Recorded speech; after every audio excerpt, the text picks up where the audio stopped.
Thousands of retail stores across the country are disappearing. What's remarkable this time is that it's not obscure brands. It's names that have been part of everyday life for decades. Today, we're looking at 12 well-known American retailers that are closing their doors right now, and 3 that are still holding on. At first glance, these just look like unrelated store closures, but once you put them all together, a pattern starts to emerge, and that's the real story behind this video. Number 12, Joann Fabrics. You didn't go to Joann just to buy a spool of thread. You walked in with a very short shopping list, then spent the next 30 minutes standing in front of rows of colorful fabric, picking out the perfect pattern for a quilt you were finishing, your daughter's first dress, or a Christmas gift you wanted to make with your own hands. That's why seeing Joann disappear has hit so many people so hard. After nearly 80 years, the nation's largest fabric and craft retailer has reached the end of the road. Nearly 800 stores are being liquidated one by one. 2 bankruptcy filings in less than 2 years brought down a name that had survived recessions, outlasted big box retailers, and even made it through the early years of e-commerce.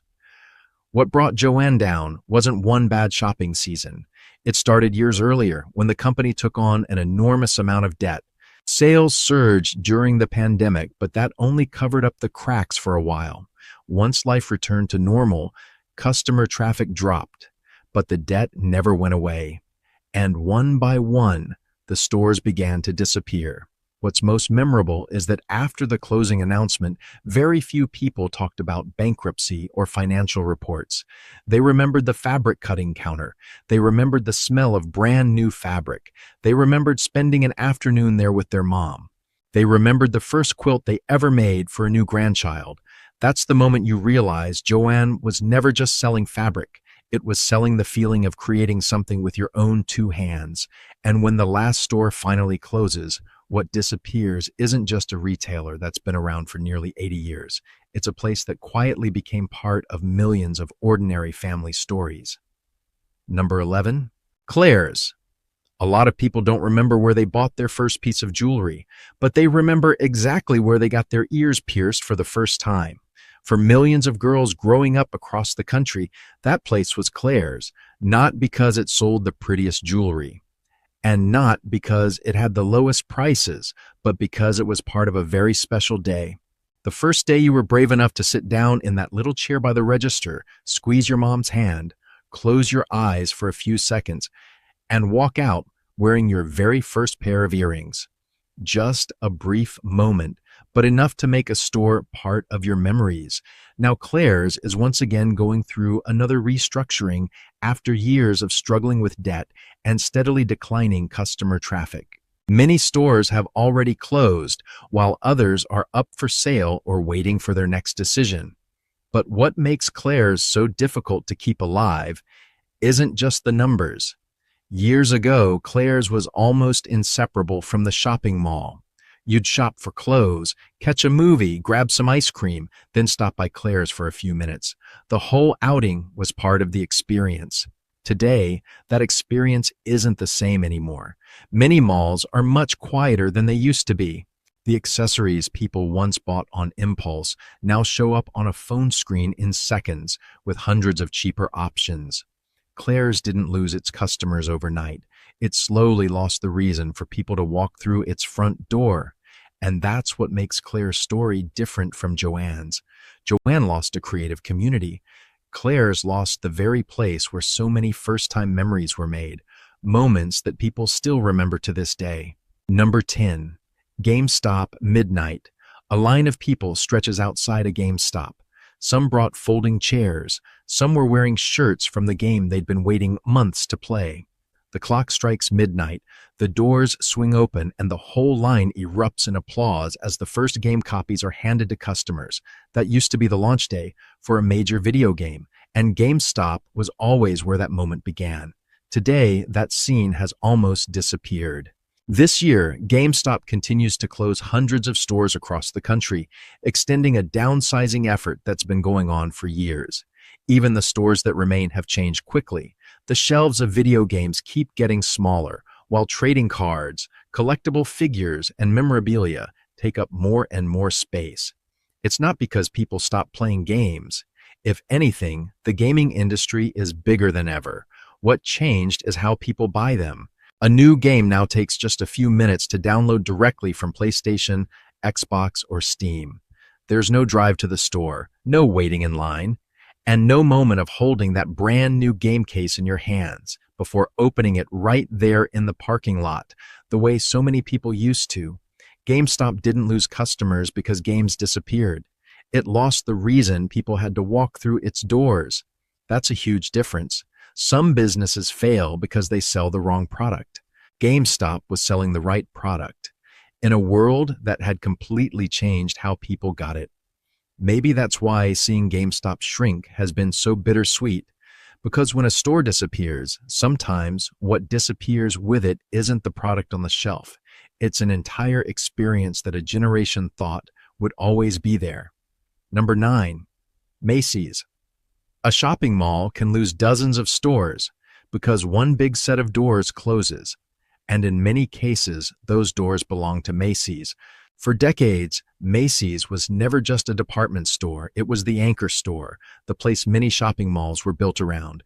People came to Macy's to buy clothes, home goods, or gifts, but along the way, they'd stop for coffee, grab lunch, pick up a new pair of shoes, or wander into a few smaller stores they never planned to visit in the first place. That's how an entire mall stayed alive. Now, Macy's is moving forward with plans to close around 150 stores across the country, following several earlier rounds of closures.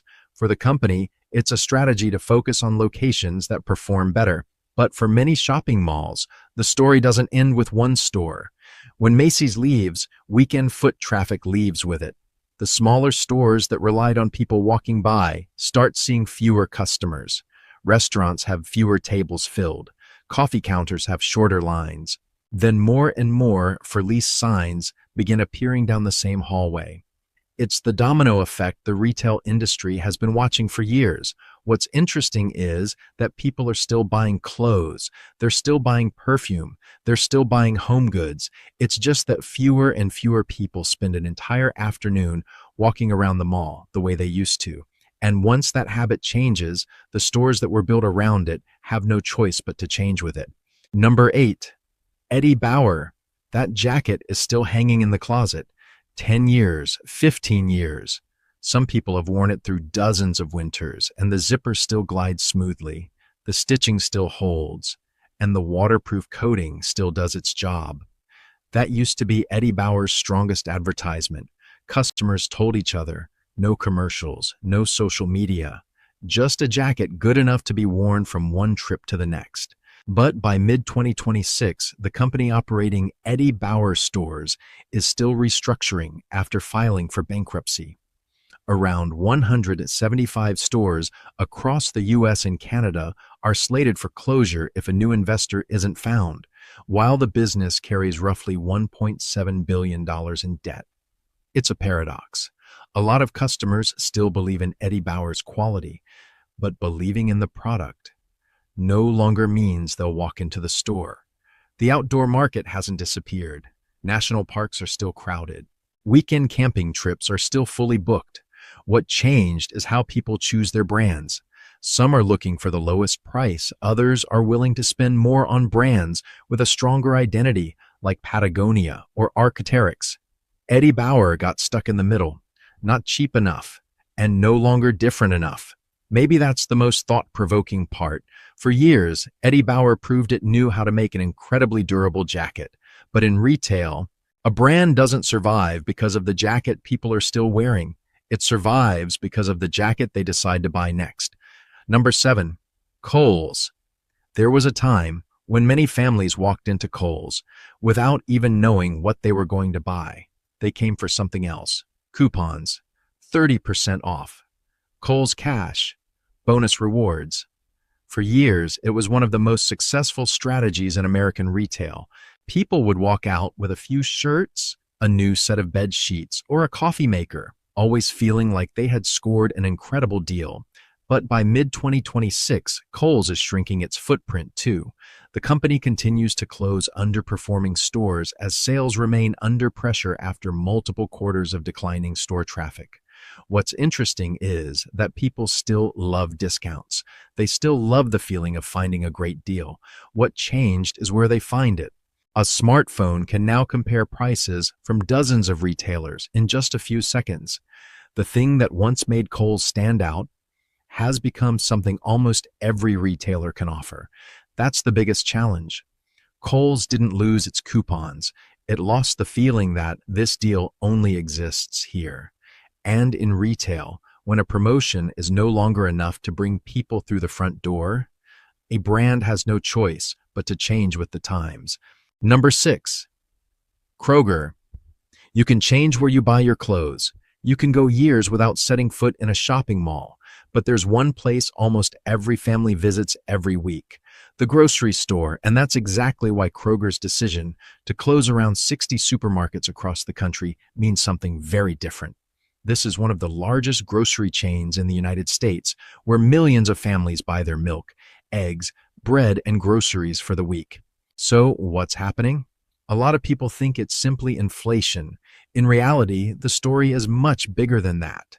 After its nearly $25 billion merger with Albertsons was blocked, Kroger lost its chance to expand its scale and compete more effectively with Walmart and Costco. At the same time, labor, transportation, and insurance costs kept rising while shopping habits changed faster than ever. More and more families are splitting up their grocery lists. Meat at Costco, milk at Walmart, produce at Aldi, weekly deals at Kroger. They're no longer loyal to one grocery store. They're loyal to the lowest price. That's the real shift.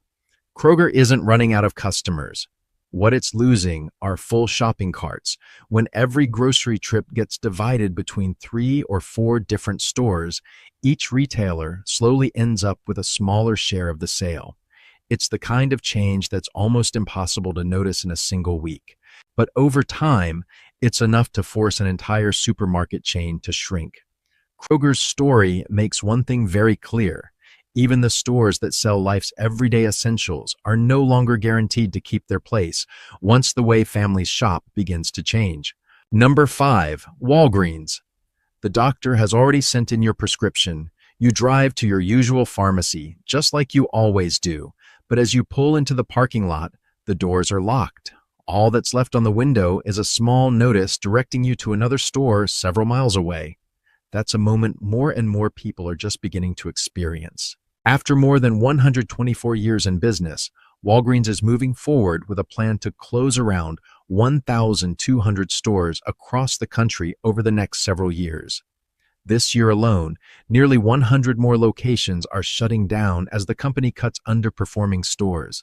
Unlike Joann or GameStop, Walgreens wasn't selling a hobby. It was selling something nobody wants to need. But almost everyone will sooner or later. What's interesting is that Walgreens isn't losing customers because people stop buying prescriptions. It's struggling because its business model is changing faster than ever. Many of the products that once generated healthy profits are now being bought at Walmart, Costco, or online for less. At the same time, every prescription brings in less profit than it used to, while operating costs continue to climb. One resident of Manhattan Beach, California, said there was a Walgreens on the corner near his home for more than 20 years. But in all that time, he only walked into the store twice. That's not an unusual story. It's Walgreens' biggest challenge. A store can sit in the same location for years, but if fewer and fewer people actually need to walk inside, even the best location can't save the business behind it. Maybe that's the most important part of the story. Walgreens isn't disappearing because the country no longer needs pharmacies. It's because even a business built around life's most essential needs has to adapt when the way people shop and the way they manage their healthcare has completely changed. Number 4, Big Lots. The Big Lots sign is still standing in some places, but by mid-2026, it's no longer the Big Lots that millions of people once knew. After bankruptcy and a massive wave of liquidation sales, only about 220 stores were taken over by variety wholesalers and reopened. Hundreds of other locations have either closed for good or changed hands. It's one of the biggest retail contractions the country has seen in recent years. What's interesting is that Big Lots never sold luxury goods.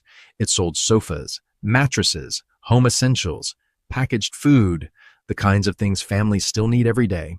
What changed wasn't the demand. It was where people decided to spend their money. Walmart kept expanding its low-price selection. Costco continued drawing shoppers through its membership model. Dollar General kept opening hundreds of new stores. Even many of the buildings Big Lots left behind were quickly taken over by Aldi, Ollie's, or TJ Maxx. Big Lots didn't disappear because people stopped looking for bargains. Quite the opposite. Saving money has never been a bigger priority than it is today. What the company lost was the advantage that once made it different. When every competitor can sell for less, move faster, or offer greater convenience, low prices stop being an advantage. They become the minimum requirement just to stay in the game. That's what makes Big Lots' story so fascinating. In today's retail world, simply being cheap isn't enough anymore. Number 3, Dollar General. In many small towns across America, Dollar General used to be the only store still lit up after the nearest supermarket was dozens of miles away. That's also why the chain expanded so quickly that it almost seemed like a new store opened every single day. By mid-2026, Dollar General had grown to more than 20,000 stores across the country. But for the first time after years of nonstop growth, the company has started closing underperforming locations and slowing the pace of new openings. It's a paradox. One of the fastest growing retailers in the country is now shrinking too. Dollar General's success came from one very simple idea: bring everyday essentials to places where the big retail chains didn't want to invest. One resident in Missouri said his family used to drive about 11 miles every time they needed groceries. When Dollar General opened, that trip became just a few minutes. That's the advantage that fueled the chain's growth for years. But as the store network became more crowded, new locations stopped bringing in new customers. Instead, they started competing with nearby Dollar General stores, while labor and operating costs kept climbing. Dollar General isn't struggling because rural communities disappeared. It's struggling because even a business model that once seemed nearly unbeatable has its limits. Maybe that's the biggest lesson from this story. In retail, opening more stores can help you grow incredibly fast, but eventually, that very pace of expansion can become your biggest obstacle. Number 2, CVS Health. You probably don't think about CVS every day until you need to pick up a prescription. That's why CVS continuing to shrink its store footprint in mid-2026 is far more significant than the numbers in a financial report. After a multi-year restructuring plan, CVS has closed around 900 stores nationwide while maintaining a network of more than 9,000 remaining locations. Instead of expanding through more stores, the company is focusing on keeping the locations with the strongest customer traffic and the greatest demand for healthcare services. That's not the sign of a brand in decline. It's the sign of a business model that's reinventing itself. More prescriptions are being filled through the app. More customers are choosing home delivery. The in-store health clinics are becoming more important than the retail shelves themselves. CVS doesn't need as many stores as it once did. It needs more efficient ones. That's the biggest change. For decades, growth in retail almost always meant opening more locations. By 2026, even a chain with more than 9,000 stores is proving the opposite: fewer stores, better performance.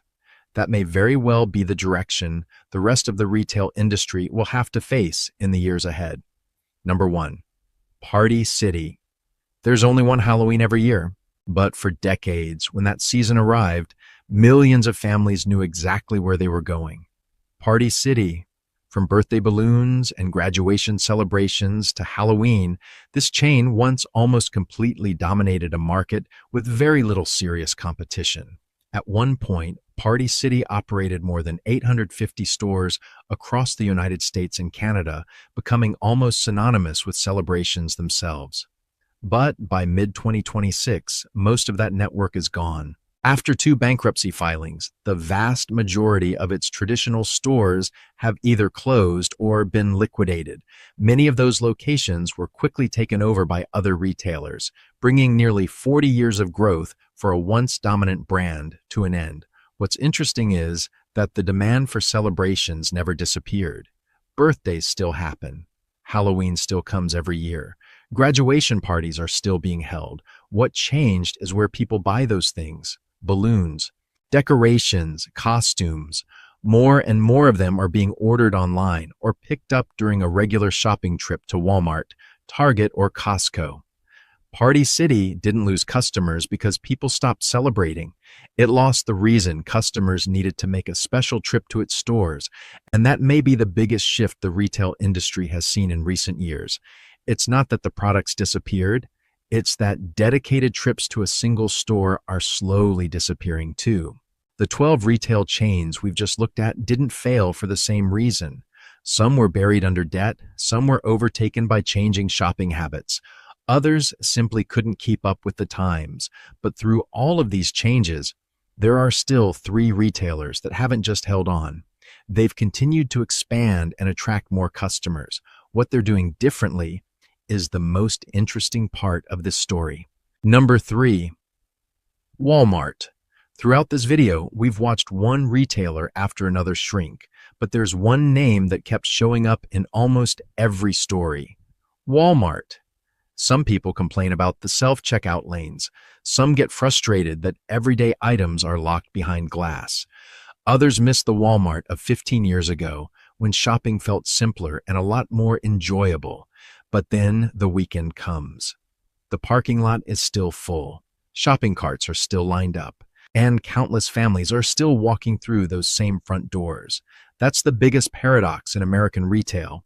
By mid-2026, Walmart still operates more than 4,600 stores, generates over $680 billion in annual revenue, and continues expanding same-day delivery, automating its supply chain, and growing Walmart Plus to keep customers inside its ecosystem. But technology isn't the biggest reason. The biggest reason is that Walmart understands something many other retailers have missed. As family budgets get tighter, low prices are no longer an advantage. They're the starting point. A lot of people no longer see Walmart as their favorite place to shop. They see it as the place they have to go. And not because every shopping trip is perfect, but because it's hard to find anywhere else where you can buy groceries, prescriptions, household essentials, and hundreds of other everyday items in a single trip at prices that help keep the monthly budget under control. Maybe that's the biggest difference. Throughout this list, we've seen many retailers trying to keep customers by holding on to what they used to do well. Walmart keeps customers by becoming a place that many families simply can't replace. Number 2, Aldi. Smaller parking lots, fewer employees, fewer products, yet every year, more people choose Aldi. By mid-2026, Aldi has surpassed 2,500 stores in the United States and remains the fastest-growing supermarket chain in the country. Following its acquisition of hundreds of Winn-Dixie and Harvey stores, Aldi continues opening new locations at a steady pace. What's interesting is that Aldi has never tried to become Walmart. A typical Aldi carries only about 1,800 to 2,000 products. A Walmart supercenter can carry well over 120,000. Customers grab their own carts, bring their own bags, bag their own groceries. In return, their grocery bill is usually lower. That's the model Aldi has followed for years: cut almost every unnecessary cost to keep prices as low as possible. While many retailers compete on convenience, Aldi competes on discipline: fewer choices, fewer services. But for many families, only one thing really matters: walking out of the store with a lower grocery bill than last week. Maybe that's why Aldi continues to expand, while so many other retailers are being forced to shrink. Number 1, Costco. Every weekend, the same scene plays out in cities across the country. The parking lot is already almost full before the busiest hours even begin. That's Costco. By mid-2026, Costco has surpassed 900 warehouses worldwide, with more than 620 of them in the United States. Membership renewal rates in the U.S. and Canada continue to stay above 90%, one of the highest rates in the entire retail industry. That's the part that really stands out. Costco isn't trying to have the lowest price on everything. It's trying to make customers believe that every trip is worth it. A carefully selected product lineup, large volume purchasing, very low profit margins on many items. In return, customers are happy to pay an annual membership fee to keep shopping there. It's a very different business model. While many retailers depend on each individual sale, Costco builds its relationship with customers the moment they become members. You may not shop at Costco every week, but when it's time to buy groceries, toilet paper, bottled water, or higher-priced household items, Costco is still the first place many families think of. That's why Costco keeps opening new stores, while so many other retail chains are shrinking, not because it's selling more products, but because it has held on to the one thing that's hardest to build in retail, the confidence that today's shopping trip will be just as worthwhile as the last one. The 12 retailers on this list didn't disappear for the same reason, and the 3 that remain aren't succeeding the same way either. But together, they all reflect one very clear shift. Today, a store is no longer defined by how long it's been around or how big it has become. It's defined by whether it still gives you a reason to come back next week. Maybe that's what you'll remember most after this video. Not which retailer is closing, but which one is still part of your everyday life. Is there a store on this list that you still visit every week? Or is there one that's gone, but you still miss to this day? I'd love to hear your story. It might be a lot more familiar to others than you think.